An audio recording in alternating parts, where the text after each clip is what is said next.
Bienvenidos de vuelta al programa. Muchas gracias. Gracias. Estamos saliendo en directo el lunes 9 de diciembre y ha venido un prestigioso publicista y experto en campañas políticas y ha sido profesor universitario en Nueva York. Aquiles Esté. Aquiles, bienvenido. Muchas gracias por venir. El gusto mío. Un aplauso para él, por favor. ¿Cuál es tu lectura, tu interpretación de los resultados de ayer en las elecciones venezolanas? Tú eres venezolano, Sí, señor. Vives en el exterior, pero vives todo esto muy apasionadamente. Bueno, los resultados son mixtos en mi lectura. Para empezar, hay derrotas simbólicas a ambos lados del espectro político. Hay la derrota, como ya vimos más temprano, de la oposición, de haber plebiscitado la elección, y eso no se logró a todas luces. Y está la derrota simbólica importantísima de haber perdido el gobierno en la tierra de Hugo Chávez. De modo que hay derrotas a ambos lados del espectro. Fue entonces, perdona que te interrumpa, Por fue favor. entonces un mal cálculo, un error en la estrategia de la oposición, decir aquí vamos a hacer un referéndum sobre si el gobierno es competente o no. Sin duda alguna, en estrategia, no solamente en política, sino en la vida toda, las estrategias de ruta cerrada son muy riesgosas. ¿Sabes? Como cuando tú le tiras un ultimátum a tu esposa, ¿verdad? Después tienes que cumplir. Sí. Lo mismo pasa en política igualito. Pues yo creo que se lanzaron una estrategia de ruta cerrada que calcularon en meses antes de la jugada esta del gobierno de Maduro de optar por el famoso saqueo controlado. Y en ese momento estaban arriba y de alguna manera podían darse el lujo de pensar en una ruta de ese tipo. Eso cambió en el camino con la jugada de Maduro de llamar al saqueo y a... Esto he leído en las interpretaciones. Tú refrendas eso, que Maduro ganó adhesión popular al convertir los saqueos en una especie de todo lo que está muy caro, yo lo rebajo y lo pongo a disposición de los pobres. Ganó unos puntos que se expresaron ayer. De todas formas, mira, a Maduro se le ha subestimado, y en eso coincido con el señor Maduro. Lo hemos subestimado, muchos lo hemos subestimado, en todas partes del mundo. Se le ha acusado de tardo, de bufón, de todo lo que sabemos, porque no es difícil subestimarlo, por lo que todos sabemos. Pero le ha jugado a favor que lo subestimáramos. Sí, le ha jugado a favor y la oposición lo ha subestimado como tristemente subestimó, si me permite, a Hugo Chávez. Que todos lo subestimaron también. Todos lo subestimamos en general.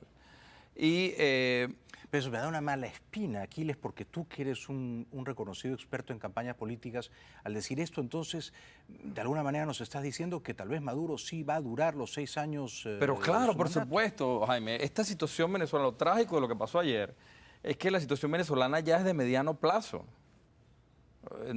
Esa es la realidad de lo que sucedió ayer, por lo menos en términos electorales. En términos militares no me atrevo a decir porque no sé qué está pasando allí, puede estar pasando cualquier cosa, pero en términos electorales esto ya va para el 2015, ya es de mediano plazo. ¿El 2015 hay una elección legislativa? Sí, señor. Sí, es una elección legislativa, es una elección más importante que la de ayer, pero una elección que no le cuestiona el poder a Maduro, que se viene volviendo un especialista en mantener el poder con ventajas estrechas. Sí. Entonces, sí, porque la ventaja de ayer tampoco es una ventaja muy holgada, pero comparada con la más estrecha de abril, da la impresión de que Maduro sale fortalecido ayer. bueno, sale fortalecido en la medida en que la oposición tampoco actúa como mayoría. La oposición venezolana tiene el complejo de minoría. Duele decirlo, pero es así. La gente en Venezuela que no quiere vivir así, como vive, es mayoría. Y eso lo puedo decir con propiedad. Yo detesto hablar de mis clientes, en este caso no es un cliente, es una gran amiga que es María Corina Machado, hace años, ya 3 o 4 años, no recuerdo bien. Le hicimos en la campaña de María Corina cuando se lanzó a diputado. Y el eslogan, muy entre comillas, que usamos en aquella oportunidad era "Somos mayoría". Y una vez, por cierto, una periodista me preguntaba, Aquiles, ¿cómo optaron por ese eslogan? Eso es muy peligroso. En un momento, eso no es un eslogan, eso es una realidad. Pero es una realidad que se ha verificado ayer, 8 de diciembre. Se ha verificado con ese CNE que existe. Permíteme explicar una cosa. la oposición ganó en los grandes centros urbanos. Sí. Allí perdió el gobierno el control político, ¿cierto? Cierto. Y ganó en la provincia el gobierno, ¿verdad? ¿Qué sucedió ayer? Que se ganó donde hay control electoral y se perdió donde no hay control electoral. En Venezuela, la oposición cubre escasamente el 50% de las mesas. Esa es la realidad. De modo que en la provincia no hay cómo cuidar los votos. Los venezolanos que no queremos vivir así somos mayoría. Eso es un... Mira, Yo te creo, y yo estoy contigo. permíteme decirte una cosa. Sí. En las encuestas en Venezuela, la de todos los encuestadores, los del gobierno, la oposición, los que tú quieras, todos dicen que el 80% del país no acepta la inseguridad, no acepta la escasez. No está acepta- contento con el rumbo. No, entonces, ¿cómo es esa ley de la gravedad que las cosas suben para abajo y bajan para arriba? Eso no es correcto, no es una lógica correcta. Tal vez una explicación parcial al hecho de que ustedes, los opositores democráticos venezolanos, son mayoría, pero eso luego no se verifica contados todos los votos, es que muchos de los que están en esa mayoría opositora no van a votar. Bueno, esto hay que decirlo también con dolor y con respeto con Enrique Capriles, porque es un líder que aprecio y es el único líder verdaderamente popular que ahorita tiene la oposición. Pero, ¿Estás seguro de que es el único? bueno, verdaderamente popular, de ese nivel de popularidad, no tengo la menor duda. Leopoldo López. Es un líder muy popular, con mucha aceptación, pero es un líder emergente. Ok. Y va a ser un gran líder y va a tener un gran papel político en Venezuela. Pero en estos momentos, quien tiene los números en el bolsillo es Enrique. ¿Todavía? ¿Hoy Todavía, lunes? ¿No te todavía. parece que la elección de ayer lo deja un poco magullado? Bueno, ciertamente, Enrique tiene mucho presente. No sé si futuro, pero tiene mucho presente. Tendrá futuro cuando entienda, en mi opinión, esto lo digo con respeto, ¿verdad? Desde luego. Porque ha hecho un gran trabajo. Cuando entienda que tiene que liderar la protesta social. Porque en Venezuela se pretende hacer política desde el voto. Y la política no sale del voto, el voto sale de la política. No sé si me explico. Perfectamente. O sea, cuando tú cabezas protestas, cuando tú luchas por la libertad, cuando tú defiendes a la gente Vota. por ti, Sí. apoya tú. Sí, pero primero está la política, la Primero persuasión, está la política. y luego está Exactamente. el voto. Exactamente. Y lo que está ocurriendo en Venezuela es que la política, por ejemplo, los medios de comunicación, la televisión, ya no está siquiera Globovisión. No. Entonces, ¿cómo puedes hacer una campaña opositora viva, vigorosa, si renuncias a la calle? Bueno, es justamente lo que ha pasado. Y entonces Enrique Capriles de alguna manera tiene sobre la espalda el rol de haber desmovilizado Sí. a buena parte de la base opositora. A la ¿verdad? luz de los resultados de ayer Sí, parecería un error. y eso lo está pagando. Y corre el riesgo histórico de que lo deje el tren. Sí. Puede ser el Jovito del siglo XXI, o Jovito Villalba, no sé si se recuerda, un gran líder. Sí. Sí. Y eso puede pasar perfectamente, que sea un candidato que nunca gane. Sí, sí. Perfectamente. Porque en el horizonte, si él no consolida su liderazgo en los próximos 2 años, legislativas, luego referéndum revocatorio del 2016, los liderazgos emergentes como el de Leopoldo, María Corina, van a estar ahí. Eso va a suceder. Está surgiendo un liderazgo emergente que ya está entrando en ese cuadrante Sí. de la protesta, ¿verdad? Que entiende Mira, el problema de Venezuela es muy simple. El problema de Venezuela es que tenemos un régimen híbrido, ¿verdad? Que usa una fachada democrática y métodos dictatoriales, ¿verdad? Sí, correcto. Y Es una buena definición. ese régimen híbrido necesita una estrategia híbrida, ¿cierto? Necesita una propuesta democrática, ¿verdad? Y estrategias de resistencia. Y estrategia de De resistencia. resistencia. Por ejemplo. Que no sean antidemocráticas, pero por que Dios. sean crudamente realistas. No, por el amor de Dios, yo llamaría ya a desconocer la fulana, bufa, ley de la patria esa. Yo no sé si la has ojeado. No. Que no solamente propone un colectivismo inaceptable, sino que es de una ridiculez monstruosa. Tú sabes que lo peor de los dictadores es el mal gusto. Es una cosa, textualmente, llama a salvar la especie humana en el mundo. Las citas son palabras más, palabras menos. O sea, yo ya llamaría de una vez a desconocer, por ejemplo, todas las acciones emanadas de esa ley bufa, claro, por Dios, de una vez. ¿Por qué los venezolanos nos vamos a calar eso? Eso no es aceptable. ¿Y qué le pedirías a Capriles? Mira, justamente que entienda si es posible hablar en esos términos, ¿no? Ojo, todo esto lo digo con mucho respeto. Está clarísimo, por Enrique. Aquiles, por supuesto. Que entienda que necesita echar mano de esos 2 métodos, que esos dos métodos no tienen por qué ser contradictorios. La última vez cuando se libró el país de la última dictadura abierta que hubo en Venezuela, que fue la dictadura Pérez Jiménez, sí, el líder principal de la oposición, se podría decir, Rómulo Betancourt, usó los 2 métodos, sí, ¿verdad? Y con un puñado de muchachos, ¿verdad? Con 25 o 30 jóvenes. Contra una dictadura, claro, que había sido mucho más eficiente que esta. Exactamente. ¿No? Entonces, o sea que lo que le está faltando a la oposición venezolana es el recurso de la calle, digamos. Y saber liderizar la calle. La calle es compleja. Sí, yo no estoy diciendo que trae unos riesgos, ¿no? Tiene riesgo, necesita otro tipo de recursos, ¿verdad? Necesita unas logísticas distintas, ¿verdad? Pero necesita también la juventud. Mira, hay que entender una cosa muy precisa sobre Venezuela. Maduro y su camarilla no van a soltar el poder por las buenas porque, para usar un término psicoanalítico, sé que la palabra es muy dominguera, no tienen la pulsión para hacerlo. ¿Qué quiere decir? ¿Qué quiere decir esto? Que ellos, Maduro sabe, en palabras simples, que si sale del poder, y Cabello y todos ellos, van presos. Correcto. Probablemente pierdan la vida. Correcto. Tengan que exilarse en Cuba. No puedan disfrutar de los dineros que amasaron espuriamente. Entonces, esa pulsión, ¿verdad? Ese motivo para estar allí no lo tiene la oposición, ¿verdad? Ese morbo no lo tiene la oposición, lo tiene Maduro y eso hay que entenderlo para enfrentarlo.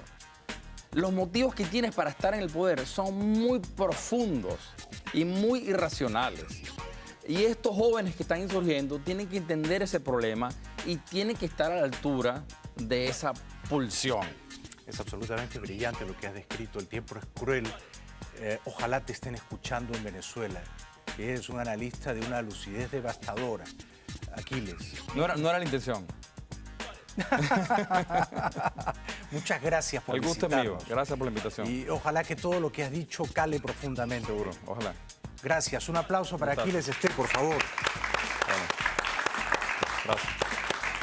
Regresamos después de la pausa con un venezolano activista de derechos humanos, Alfredo Romero. No se lo pierda, ya volvemos. Estamos saliendo en vivo, en directo, el lunes 9 de diciembre. Ha venido un muy prestigioso activista, defensor de los derechos humanos, valientemente además en Venezuela, Alfredo Romero. Un aplauso para él, por favor. Gracias. Bienvenido. Muchas gracias, Henry. Alfredo, ¿cuál es tu lectura de las elecciones venezolanas ayer? Bueno, yo no veo, honestamente te digo, yo quizás soy un poco menos expresivo pues, en cuanto a cambios en las elecciones, en los resultados.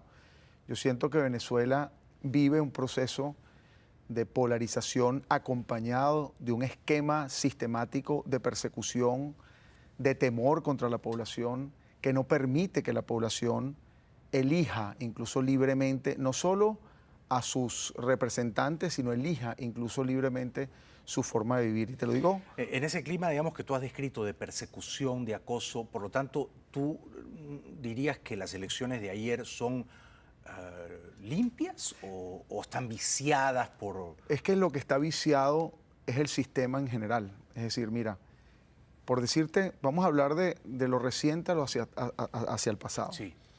Hoy en día hay 3 personas desaparecidas en Venezuela que han llegado a las oficinas los familiares llorando por ello. Jesús Delgado, el general Lozada Saavedra y otra persona mayor, José Parra. 3 personas desaparecidas cuyos familiares van a tus oficinas y las personas buscándolas. Lleva, por ejemplo, el caso de Jesús Delgado, lleva el día de hoy 23 días desaparecido, 24 días desaparecido. Mayor Lozada Saavedra lleva ya el día de hoy aproximadamente 12 días desaparecido. y José Parra otra cantidad de días. ¿Pero qué, se Te digo sospecha eso, que son claro, se opositores? sospecha, no, son relacionados o vinculados con el general Raúl Isaías Baduel, todos. Y yo no quiero... General que está preso, que ¿no? está preso político, que trabajó, por cierto, fue ministro en el gobierno de Chávez, Ciertamente. comandante de las Fuerzas Armadas. Quizá fue el hombre que salvó a Chávez del golpe El fallido, 11 de ¿no? abril. Sí. Con todas las críticas que uno puede tener, bueno, es un preso político y evidentemente... Sin duda es un preso así. político. Pero te digo eso porque, claro, se presume que puede ser los organismos policiales que lo tienen a ellos detenidos, no hay verificación de eso. Pero es una Pero cuando la presunción. fiscal general de la República, y esto es importante, muy grave además, no sé si tuviste eso, detuvieron a una persona, Alejandro Silva, que es Sí, asistente cercano colaborador de de Enrique Capriles, Capriles, por lo supuesto, sacaron de su habitación de hotel, por cierto, en un hotel cercano donde yo vivo, se lo llevaron a la 1:30 de la madrugada, lo interrogaron en la propia fiscalía y cuando le preguntan, lo sacaron a golpes, sin orden judicial, no sé si pueden entender eso, ¿no? Y cuando le preguntan a la fiscal general de la República, quien es la autoridad para resguardar los derechos humanos, la justicia, la fiscal dice, no, él no fue detenido, él fue llevado a un interrogatorio. Qué barbaridad. Cuando tú ves eso, te digo esos ejemplos porque es no, importante. es que esos ejemplos son muy reveladores. La democracia no se mide cada 6 años porque hay una elección. La democracia se mide precisamente allí. Cuando tú en esos tienes incidentes. más de 1000 casos que llevamos el Foro Penal Venezolano de persecución política, quiero decir, no solo de presos políticos que hoy en día se encuentran tras las rejas, como el caso de Simonovic. ¿Cuántos presos políticos calculas que hay en Venezuela, Alfredo? Hoy día presos, es decir, tras las rejas, podríamos hablar aproximadamente de 15 presos políticos, tras las rejas. Quiero decir, verificados por nosotros. Pero así no se ve, porque este tipo de gobiernos, lo que nosotros hemos visto, el esquema de persecución no está en quien está tras las rejas. Simonovic es una bandera, es la mayor víctima, el comisario Iván Simonovic, Sí, lleva sí, hoy sí. 9 años preso. Pero no podemos dejar de ver a aquellas personas que tuvieron 1 año y que hoy en día están libres, pero tienen medidas de presentación y no pueden hablar ni siquiera ante los medios de comunicación. La jueza Fiuni tuvo 3 años presa, hoy en día está libre, pero ni siquiera Pero una puede hablar. libertad muy restringida. Entonces, muchachos, te estoy hablando incluso los casos de estos 179 personas que fueron detenidas, torturadas el 14 y 15 de abril, muchachos menores de edad que hoy en día se encuentran, luego de haber sido detenidos 2-3 días, ellos pasaron de ser víctimas a victimarios. Luego de ser agredidos por la Guardia Nacional, ahora son victimarios, es decir, son los culpables de eso y tienen procesos judiciales pendientes. Tú has dicho Todo esto es torturados. parte de un Tú has esquema. dicho torturados. En la Venezuela de hoy, que simula ser una democracia, pero que en el fondo es un régimen autoritario bien tenaz, ¿en la Venezuela de hoy se practica la tortura política para intimidar a los opositores, Alfredo? Bueno, nosotros lo hemos denunciado, digamos, ante la propia Fiscalía, no es algo que estoy diciéndolo aquí públicamente, hemos denunciado casos de agresiones y de torturas de personas. Yo no te podría decir que nosotros hemos encontrado, digamos, en la organización Foro Penal Venezolano, un esquema sistemático de tortura. Ha habido como ciertas denuncias dispersas. Pero sí Pero se ya torturó. con el hecho, pero el 14 y 15 de abril fue denunciado específicamente, no tanto porque nosotros lo denunciamos, es que las personas que fueron víctimas así lo hicieron y no se ha hecho ninguna investigación relacionada con eso. ¿Fue un error de Capriles desmovilizar la protesta después del 14 de abril? 1. Y 2, ¿fue un error de Capriles no recoger estos casos patentes de abusos a los derechos humanos? Mira, es difícil, tú sabes que es muy fácil, yo siempre lo he dicho a amigos y a amigos que están, Bueno, por porque cierto, tú eres amigo de Enrique Capriles. sí, te estoy pero no, y poniendo amigos una que están aquí, siempre, circunstancia esa difícil. es la gran pregunta, ¿no? Hay que ponerse, yo pienso, primero en los zapatos del líder, ¿no? Sí. Primeramente. Y saber quién asume eso, ¿no? Las personas responderán, bueno, si es el líder tiene que asumirlo. Pero por otro lado, sí te voy a ser totalmente honesto. Por favor. Yo Aún a llevé- riesgo de que se moleste tu amigo Enrique Capriles. No, pero es que no se trata de... No creo. Hay madurez en estas cosas. Claro. Yo no voy a hablar de Enrique Capriles. Yo lo que digo es, si tú tienes 179 personas, por ejemplo, 14 y 15 de abril, que fueron detenidas, torturadas, hablando de esos casos que llevamos nosotros, por salir a la calle por defender, no a Enrique Capriles, por defender... No, por defender la democracia la venezolana. democracia y un supuesto fraude que se dijo que existía. Esas personas luego tienen procesos judiciales pendientes, pero esas personas además, no te estoy hablando de un señor así como tú o como yo, o como muchos otros, sino además de niños de 16, 15 años, cuyos padres cuando dicen, ¿usted va a salir a protestar otra vez? No, mijo, quédese en su casa porque usted salió a protestar, lo metieron preso, lo torturaron, tiene un proceso judicial pendiente y no lo atendieron y se olvidaron de usted. Entonces, eso yo creo que sin ánimo de criticar, hay que tomarlo en cuenta. Fue un error no defender porque más. ¿cómo pretendes tú que la gente vote si cuando la gente puso el pellejo para ti, lo dejaste un poco de lado? Y eso ha pasado en muchos casos de perseguidos políticos, porque te digo, los activistas de derechos humanos a veces, y el tema de derechos humanos da a veces como asco en temas políticos, como que no da votos. Yo le digo siempre a los políticos, es cierto, es probable hablar de perseguidos y presos políticos y torturados, quizás no da votos, pero te puedo asegurar que quita. Seguro, seguro. Alfredo, ¿tú tienes la percepción de que Maduro puede durar 6 años? Oye, esa pregunta es difícil. Estaba oyendo a Aquiles, que por cierto me pareció brillante su exposición, Sí. ¿no? Y oía lo que Leopoldo decía, que no dura 6 años. Mira, yo honestamente creo que como Maduro va con un esquema represivo, de polarización, un esquema de discriminación a un sector político, aprendiendo de Chávez, pero sin el carisma y sin el potencial, si sigue como va, pues evidentemente, oye, cuando tú golpeas a uno en la cara, le golpeas por la otra cara, le golpeas en la cabeza, lo golpeas por debajo, bueno, yo creo que esa persona llega un momento que por lo menos de tanto golpe la adrenalina se le sube y puede llegar a una reacción que evidentemente pudiese resultar en que Maduro no termine lo que proyecta terminar. Yo creo que eso es así, pues, o sea, los venezolanos somos puchimbol, ¿no?